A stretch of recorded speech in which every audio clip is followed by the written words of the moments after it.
Hello friends, एक बार फिर आपका वेलकम है मेरे यूट्यूब चैनल अंतरिक्ष गौतम पे। आज हम इस चैप्टर का लास्ट टॉपिक पढ़ेंगे, इलेक्ट्रिक फ्लक्स। अब ये इलेक्ट्रिक फ्लक्स क्या होता है? इलेक्ट्रिक फ्लक्स होता है electric flux link to a surface area is a quantity founded या formed by intensity of field E. Intensity of field किसकी? इलेक्ट्रिक फील्ड की। Intensity of electric field E and the area linked with the surface ठीक है, तो यही होता है। अब इसको तरीके से अपन सिंप्लीफाई तरीके से समझाऊंगा आपको। पहले तो इसके अंदर ये चीज समझना होता है कि सरफेस का जो एरिया होता है उसका एरिया वेक्टर क्या होता है। पहले तो इसका कंसेप्ट क्लियर कर लीजिए। जैसे ये एक सरफेस है, एक फ्लैट सरफेस है। इस फ्लैट सरफेस का अगर आपसे एरिया वेक्टर पूछा जाए कि उसकी डायरेक्शन क्या है, तो उसके एरिया वेक्टर की डायरेक्शन होगी ये वाली। अगर इस सरफेस का अगर आपसे एरिया वेक्टर पूछा जाए तो इसका एरिया वेक्टर होगा ये वाली।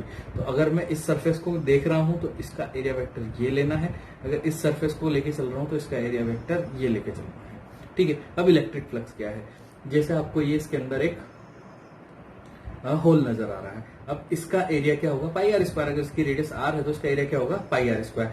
अब अगर इसका रेडियस एरिया क्या होगा? पाई आर स्क्वायर। अब इसके अंदर इलेक्ट्रिक फील्ड जा रही है। अब इलेक्ट्रिक फील्ड की लाइंस जा रही हैं तो सब पर जाके टकरा रही है, सब पर इक्वली जाके टकरा रही है। लेकिन इस एरिया पर इलेक्ट्रिक फ्लक्स कितना होगा? इस एरिया पर इलेक्ट्रिक फ्लक्स कितना होगा? तो इस एरिया का इलेक्ट्रिक फ्लक्स कितना होगा? इलेक्ट्रिक फील्ड की इंटेंसिटी जो आ रही है वो इनटू इसका एरिया। मतलब इलेक्ट्रिक फील्ड की इंटेंसिटी तो सेम है, लेकिन आप जैसे जैसे अगर एरिया बढ़ाते चले जाओगे, अब आप इस पूरे एरिया को ले लिया आपने, तो इलेक्ट्रिक फ्लक्स क्या हो जाएगा? इंक्रीज हो जाएगा। आ रही है बात समझ में? तो बिल्कुल आसान है। इलेक्ट्रिक फ्लक्स क्या होता है? जितने एरिया पर इलेक्ट्रिक फील्ड लाइन जाकर टकरा रही है, या इलेक्ट्रिक फील्ड लाइन के टकराने को आप जितने एरिया पर कंसंट्रेट करके चल रहे हैं, वो उस एरिया का इलेक्ट्रिक फ्लक्स कहलाता है। ठीक है। अब हमने एग्जाम्पल के थ्रू इसको समझा, अब हम इसको थ्योरेटिकली समझते हैं कि इलेक्ट्रिक फ्लक्स होता क्या है। ठीक है। तो जैसे कुछ इलेक्ट्रिक फील्ड लाइंस है मेरी, ये इलेक्ट्रिक फील्ड लाइंस है।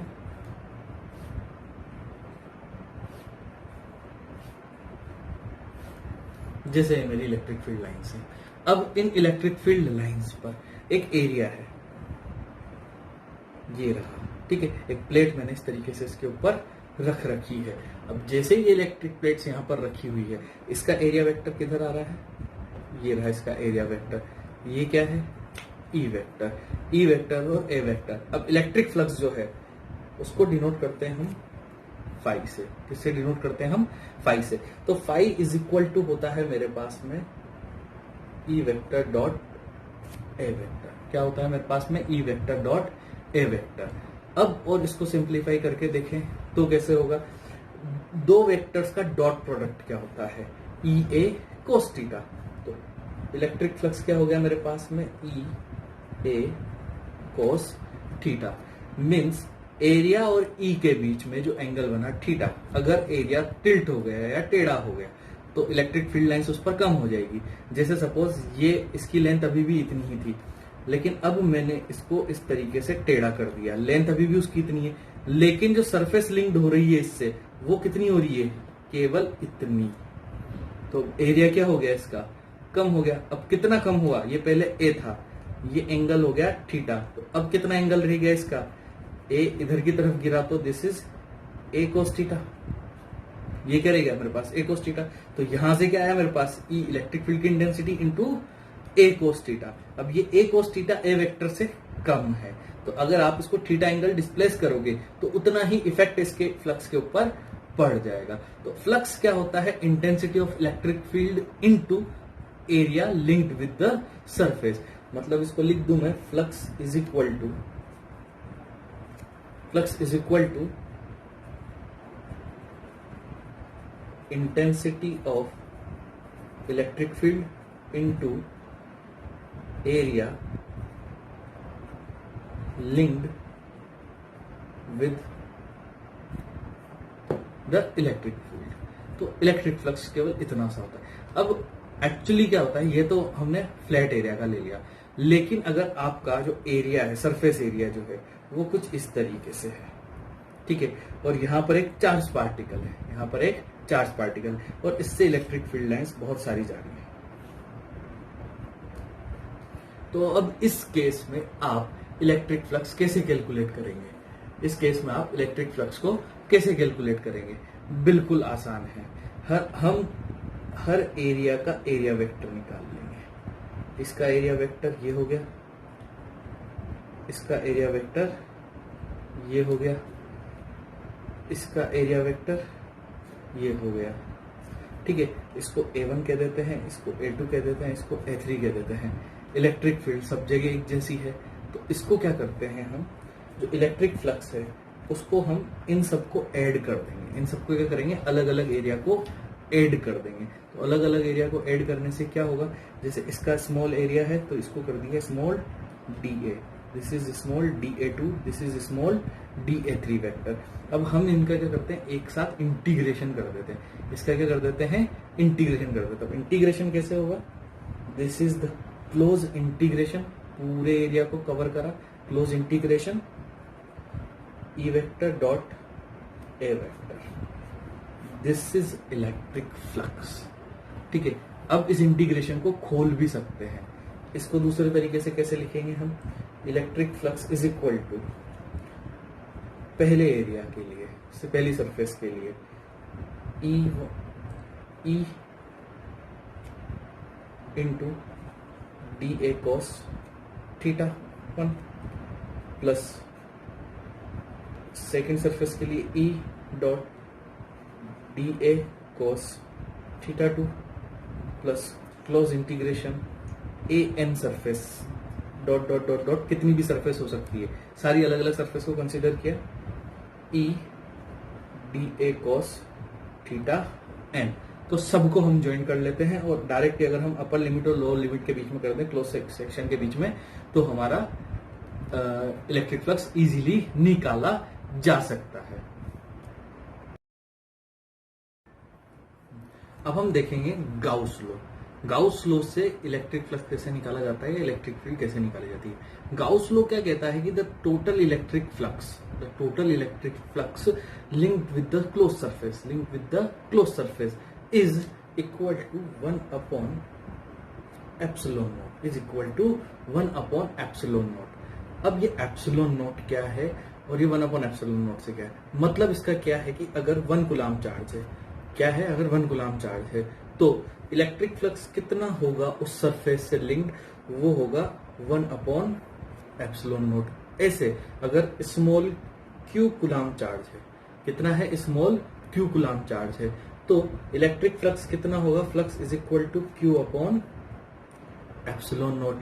तो बिल्कुल आसान है। तो गाउस ने क्या किया कि इलेक्ट्रिक फ्लक्स जो सरफेस से लिंक्ड है वो उसका रिलेशन डायरेक्ट कैसे निकाला, q और एप्सिलॉन से, और ज्यादा कुछ भी डिफिकल्टी नहीं करी। और उसके बाद में उन्होंने क्या किया, जो इलेक्ट्रिक फ्लक्स का रूल था दोनों को आपस में मैच कर दिया। तो अब इससे जो गाउस का लॉ था जो कहता है phi is equal to q upon epsilon naught, इसको अगर मैं पहले जो मैंने इलेक्ट्रिक फ्लक्स का जो फॉर्मूला निकाला था वो क्या निकाला था, flux is equal to EA cos theta. तो अगर दोनों को मैं इक्वल टू में रख दूं तो q is equal to epsilon naught EA cos theta, q upon epsilon naught EA cos theta. तो अब यहां पर मेरे को क्या बनेगा, ये है close integration, close integration EA cos theta. तो अब यहां से मेरे को गाउस लॉ का फॉर्मूला निकलता है, और मैं अब इससे इजीली इलेक्ट्रिक फील्ड को निकाल सकता हूं। अब गाउस लॉ ने जब फॉर्मूला तो दिया, लेकिन इसके साथ में कुछ रूल्स बनाए। अब वो रूल्स क्या थे, कुछ कंडीशंस थी जिनके ऊपर गाउस लॉ एप्लीकेबल होता है। तो पहली कंडीशन गाउस लॉ की क्या थी जिस पर ये एप्लीकेबल होता है, the first condition, the Gauss law theorem या Gauss theorem is true only for the close surface, कि जब तक सरफेस पूरी तरीके से क्लोज नहीं होगी तब तक गाउस लॉ नहीं लगेगा। मींस एक क्यूब हो सकता है, एक क्या नाम से स्फेयर हो सकता है, एक क्लोज सरफेस के इर्द गिर्द ही गाउस लॉ वर्क करता है। अब सेकंड लॉ की बात करें, all the charges inside considered, केवल कौन से चार्ज कंसीडर किए जाएंगे गाउस लॉ के अंदर, जो आपने सरफेस कंसीडर करी है उसके अंदर जितने भी चार्ज पार्टिकल मौजूद हैं वो सारे के सारे चार्ज पार्टिकल्स कंसीडर किए जाएंगे इसके अंदर, ठीक है। क्योंकि क्या होगा, इससे जो इलेक्ट्रिक फील्ड निकल रही है वो बाहर निकल रही है, वो भी बाहर निकल रही है, वो भी बाहर निकल रही है, और वो भी बाहर निकल रही है। सारी इलेक्ट्रिक फील्ड क्या हो रही है, बाहर निकल के जा रही है, ठीक है। अब तीसरा पॉइंट देखते हैं। तीसरा पॉइंट क्या है, the charge outside make the flux. क्या है, क्या कह रहा है ये, अब आउटसाइड चार्ज की बात कर रहा है। अगर आउटसाइड जो चार्ज है वो फ्लक्स तो बनाएंगे, ऐसा नहीं कि वो फ्लक्स नहीं बनाएंगे, but net flux is only due to the inside. अब जो नेट फ्लक्स होगा वो केवल इनसाइड चार्ज पार्टिकल की वजह से होगा। वो कैसे होगा कि सपोज यहां से तो इलेक्ट्रिक फील्ड लाइन अंदर घुसी और यहां से इलेक्ट्रिक फील्ड लाइन चलते हुए वो बाहर आ गई, तो जितनी इलेक्ट्रिक फील्ड लाइंस एंटर हुई थी उतनी ही इलेक्ट्रिक फील्ड लाइंस एग्जिट होगी। तो देखा जाए तो जो ये एक अंदर गई और एक बाहर आ गई, नेट इलेक्ट्रिक फ्लक्स कितना दिया इसने, नेट इलेक्ट्रिक फील्ड लाइन कितनी आई, 0, 1 - 1 क्या हो गया, 0। तो अब अंदर की सरफेस से क्या हुआ, यहां से इलेक्ट्रिक फील्ड लाइन केवल बाहर ही निकलेगी, ये लाइन घूम के अंदर नहीं आएगी। तो जितनी अंदर की तरफ है केवल वो ही चार्ज पार्टिकल कंसीडर किए जाएंगे, ठीक है। अब नेक्स्ट पॉइंट की बात करते हैं। We use the Gauss theorem with the symmetrical surface. अब थोड़ा सा इसको आसान करने के लिए हम क्या करते हैं कि जो क्लोज सरफेस होती है उनको हम सिमेट्रिकल ले लेते हैं। अब सिमेट्रिकल सरफेस से क्या फायदा होता है, क्योंकि हमारा फॉर्मूले को एक बार और देखते हैं। यहां पर आ रहा है मेरा E A cos theta area, क्योंकि आपको जो एरिया के फॉर्मूले पता है और अच्छी तरीके से याद है वो सिमेट्रिकल सरफेसेस के ही पता होते हैं। जैसे स्क्वायर हो गया, सर्किल हो गया, स्क्वायर हो गया, इनके आपको एरिया के फॉर्मूले इजीली पता होते हैं। तो जो सिमेट्रिकल सरफेस ही इसलिए कंसीडर की जाती है, ठीक है। और लास्ट और इंपॉर्टेंट रूल है कि Gauss theorem depends on inverse square law. Gauss theorem किस पर डिपेंड करती है, इनवर्स स्क्वायर लॉ पर, डिस्टेंस के ऊपर। जैसे जैसे डिस्टेंस कम होती चली जाएगी, इलेक्ट्रिक फील्ड के फॉर्मूले में आपको पता है इलेक्ट्रिक फील्ड का फॉर्मूला क्या होता है, E = 1/4 πε0 Q/r²। तो जैसे जैसे डिस्टेंस इंक्रीज होती चली जाएगी इलेक्ट्रिक फ्लक्स की वैल्यू कम होती चली जाएगी। तो ये सीधा सीधा सा है, इलेक्ट्रिक फ्लक्स किसको फॉलो करता है, इनवर्स स्क्वायर लॉ को। अब हम यहाँ पर इसके कुछ एग्जांपल देखेंगे कि इलेक्ट्रिक फ्लक्स कैसे निकालें हम, या इलेक्ट्रिक फील्ड कैसे निकालें गाउस लॉ की मदद से। अभी जो हमने इलेक्ट्रिक फील्ड पहले निकाली थी वायर के अंदर, तो आपने देखा कितना डिफिकल्ट डेरिवेशन बन गया था। अब जब हम वायर का इलेक्ट्रिक फील्ड निकालेंगे गाउस थ्योरम से, तो यही डेरिवेशन हमारे लिए कितना आसान और इजी हो जाएगा उसको देखते हैं। मैंने आपसे कहा था कि गाउस लॉ से ये डेरिवेशन 3 से 4 स्टेप के अंदर कंप्लीट हो जाता है, तो बिल्कुल वही करेंगे अपन, ठीक है। तो अब हम हमारा जो टॉपिक ले रहे हैं वो ले रहे हैं electric field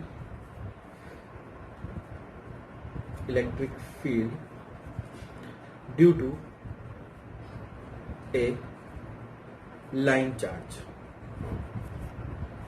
electric field due to a line charge. अब क्या करेंगे, सपोज हमारे पास में ये लाइन चार्ज है, ये इनफाइनाइटली लॉन्ग है, ये इनफाइनाइटली लॉन्ग है, और इसके ऊपर चार्ज पार्टिकल मौजूद है जो इसे इलेक्ट्रिक फील्ड बना रहे हैं। अब एक लाइन चार्ज से इलेक्ट्रिक फील्ड कैसे निकलेंगे, मैंने आपको बोतल साफ करने वाले ब्रश का एग्जांपल दिया था, वो चारों तरफ से निकल रहे होंगे। तो मुझे इस तरह की सरफेस कंसीडर करनी पड़ेगी जो उससे सिमेट्री रखे, जो उस इलेक्ट्रिक फ्लक्स से सिमेट्री रखे।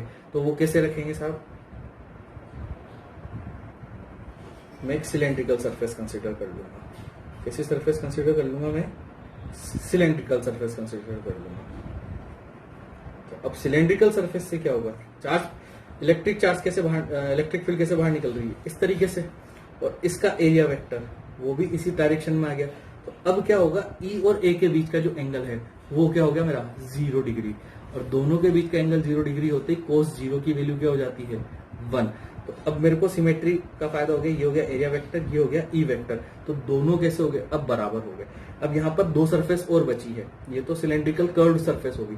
अब इसके अलावा 2 सरफेस और बची है, दोनों सरफेस कौन सी है, इसकी ये जो सर्कुलर सरफेसेस है ऊपर और नीचे की, टॉप और बेस उसका, ठीक है। अब इलेक्ट्रिक फील्ड कैसे जा रही है, इस डायरेक्शन में, और इस सरफेस का एरिया वेक्टर कैसे जा रहा है, ऊपर की तरफ। दोनों के बीच का एंगल क्या बना 90 डिग्री। समझ में आया, सेम इलेक्ट्रिक फील्ड इधर जा रही है और एरिया वेक्टर किधर आ रहा है इस सरफेस का, नीचे की तरफ। अगेन दोनों का बीच का एंगल क्या बना 90 डिग्री। अब आपको क्लियर हो गया, 3 सरफेस थी, एक पहली जो कर्व सरफेस थी वो, दूसरी ये, तीसरी ये, तीनों सरफेस हो गई। अब जो मैंने सिलेंडर कंसीडर किया है, इसकी लेंथ है स्मॉल एल, और इस सिलेंडर की जो रेडियस कंसीडर करी है वो करी है स्मॉल आर। वो क्या कंसीडर करी है? Small r. अब मैं इस डेरिवेशन को करना शुरू करूंगा। अब यहाँ पर एक छोटा सा स्मॉल एरिया कंसीडर कर लेता हूँ मैं। ये इस एरिया का एरिया वेक्टर ये जा रहा है, जिसको मैं कह देता हूँ डी ए वेक्टर। इसको क्या कह दिया मैंने? D A vector. अब क्या करना है, क्या क्या चीज कंसीडर करी वो मैंने आपको समझा दिया। किस तरीके से सरफेस को कंसीडर किया वो मैंने आपको एक्सप्लेन कर दिया। ठीक है, अगर नहीं समझ में आया तो एक बार और इसको बैक जाकर देखिएगा। ठीक है, फिर भी ना समझ में आया तो प्लीज कमेंट बॉक्स में कर दीजिएगा, ताकि मैं इसको और ढंग से एक्सप्लेन कर दूं आपके लिए। ठीक है, अब मेरे पास में क्या फॉर्मूला बनता है? Close integration E vector dot D A vector. क्या होता है? Close integration E vector dot D A vector. और अब यहां पर मेरे पास कितने सरफेसेस है? This is surface 1, this is surface 2 और दिस इज सरफेस 3। ठीक है, तो सरफेस 2 और 3 दोनों तो सिमिलर हैं। ठीक है, तो दोनों को एक साथ ले लेता हूं और इसको अलग अलग ले लेता हूं। तो पहली क्या होगी मेरे पास में? Close integration E vector dot D A vector. ये तो हो गया फॉर कर्व सरफेस।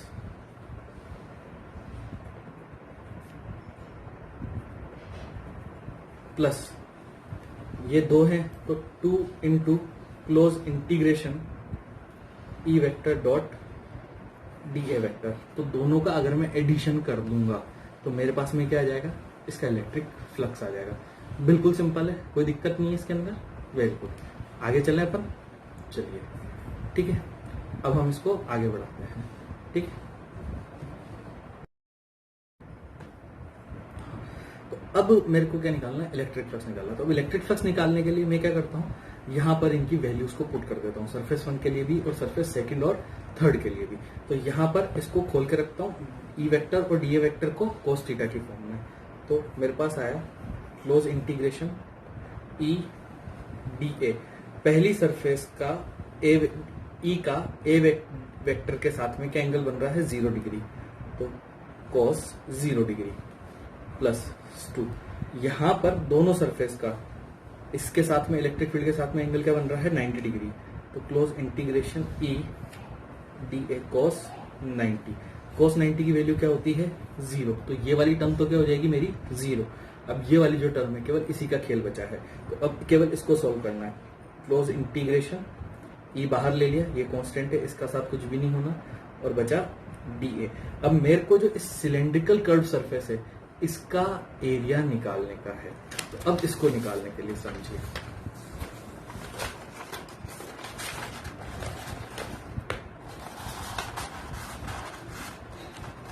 ठीक है, इसकी लेंथ, सिलेंडर की लेंथ कितनी है? ये रही एल।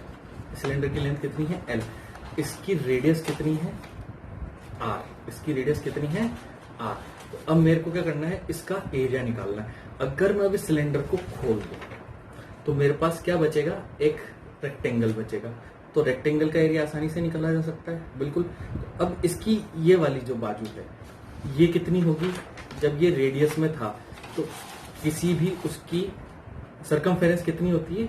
Radius 2 pi r. ये तो होगी इसकी सरकमफेरेंस 2 पाई आर इनटू, अगर मैं इसकी लेंथ से इसको मल्टीप्लाई कर दूं तो ये इस पूरी का एरिया आ जाएगा। ठीक है, तो मेरे पास क्लोज इंटीग्रेशन डी ए क्या बचा?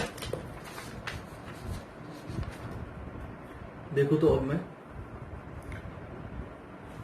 ई क्लोज इंटीग्रेशन डी ए पूरा एरिया क्या हो गया मेरे पास में? 2 पाई आर इंटू एल। ये तो मेरे पास आ गया इलेक्ट्रिक फ्लक्स। किससे?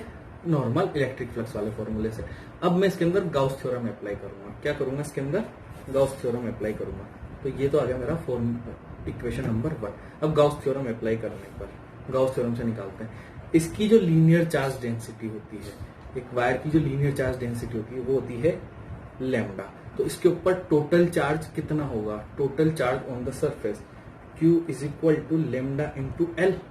इसकी लेंथ कितनी है सिलेंडर की? एल।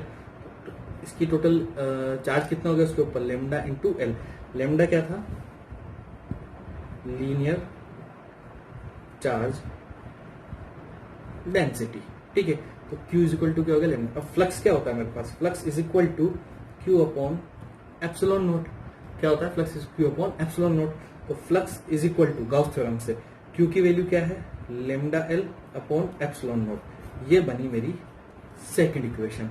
अब ये भी फ्लक्स इसी का है, ये भी फ्लक्स इसी का है, दोनों को इक्वल करके साथ में रख देते हैं। तो मेरे पास में क्या इक्वेशन आई, E 2 pi r l is equal to lambda l upon epsilon note. क्या है, lambda l upon epsilon naught. Now अब क्या करना है मेरे को, E को यहीं छोड़ देना है, मेरे को क्या निकालना है, इलेक्ट्रिक फील्ड, और बाकी सारी इक्वेशन को यहां पे ले आता हूं। L से तो मेरा L कैंसिल आउट हो जाएगा, तो मेरे पास E इज इक्वल टू क्या आया,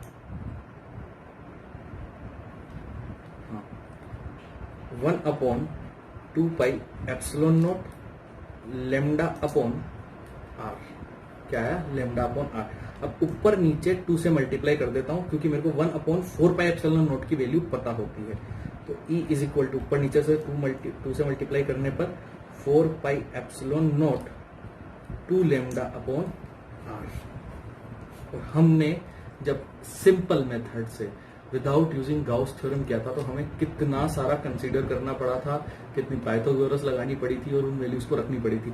यहाँ पर उन वैल्यूज को रखे बिना ही डायरेक्ट मेरा आंसर आ गया गाउस थ्योरम से। तो गाउस थ्योरम हमारे डेरिवेशन को बहुत ज्यादा आसान बना देती है। तो मेरे पास इलेक्ट्रिक फील्ड आ गई विद यूजिंग गाउस थ्योरम। अगर आपसे एग्जाम में ऑप्शन में नहीं पूछा जाए, डायरेक्ट पूछा जाए कि आपको इलेक्ट्रिक फील्ड निकालनी है एक लॉन्ग थिन वायर की, तो आप फिर गाउस से करो या विदाउट गाउस करो, कोई फर्क नहीं पड़ता। लेकिन अगर मेंशन कर दिया यूजिंग विद गाउस थ्योरम, तो आपको कंपलसरीली गाउस थ्योरम से करना है। और अगर लिखा हुआ गया विदाउट यूजिंग गाउस थ्योरम, तो आपको गाउस थ्योरम के बिना उसको सॉल्व करना है, ठीक है। अब हम चलेंगे electric field due to a surface, एक नॉर्मल सरफेस एरिया पर हमें इलेक्ट्रिक फील्ड निकाल।